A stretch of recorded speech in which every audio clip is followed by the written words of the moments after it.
आज हम बात करेंगे अयोध्या नगरी के बारे में, जिसका राजा चक्रवर्ती दशरथ था, जिनके पुत्र को पूर्ण पुरुषोत्तम राम के नाम से जानते हैं।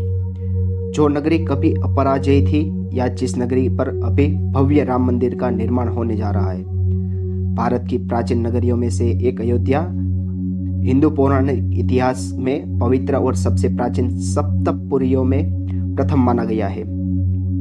अयोध्या, मथुरा, माया, काशी, कांची, अवंतिका, पुरी, द्वारावती चैव सप्ततेता मोक्षदायिका।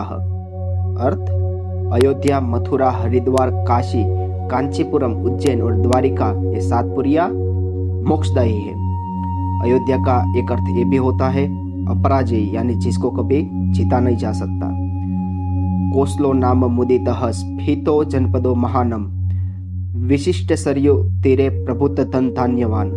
अयोध्या नाम नगरी तत्र सित लोक विश्रुता, मनुना मानवेंद्रेण या पुरी निर्माता स्वयंम।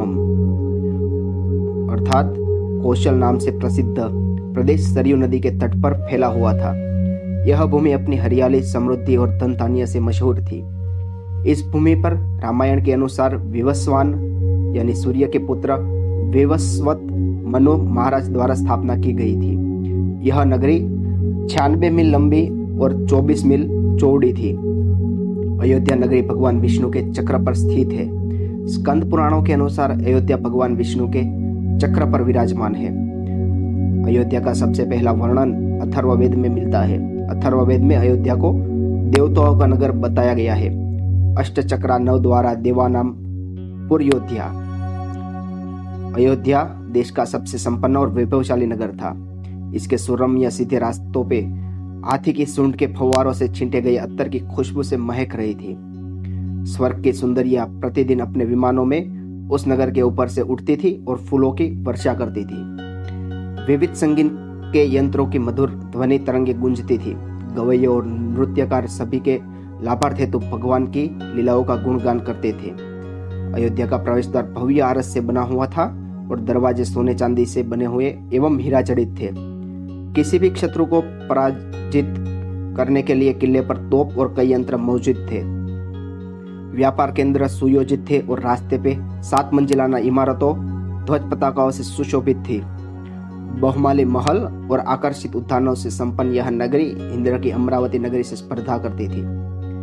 अयोध्या के अनेक उद्यानों में विपुल मात्रा में फल, फूल और घटादार वृक्ष थे। फव्वारों से आसमान तक उठती लहरों गर्मी में भी वसंत का अनुभव कराती थी और हर तरह के पंछियों की किलकारियां गूंज रही थी। इसके झील और नदियों का पानी निर्मल और इतना मीठा था कि मान लो पानी में शहद घोला गया हो। यह पानी का उपयोग पेयजल तथा लहलहाते खेतों की सिंचाई के लिए भी होता था। नगर के मकान सुयोजित ढंग से कीमती पत्थरों के उपयोग से बनाए गए थे। इसकी शोभा इतनी थी कि वैकुंठ के महले भी शर्मा जाए। हजारों योद्धा जो शस्त्र चलाने में कुशल और बेजोड़ धनुर्धारी थे, जो एक साथ हजारों शत्रुओं के साथ लड़ने के काबिल थे। अयोध्या की ओर जाने वाले रास्तों पर प्रवासियों की भीड़ लगी रहती थी। विश्व के हर भूमि भाग के राजा और राजकुमार अयोध्या नरेश को वार्षिक कर देने और उनके दर्शन करने आते थे। श्री राम के काल में अयोध्या विश्व के प्रमुख व्यापारिक केंद्रों में गिनती होती थी।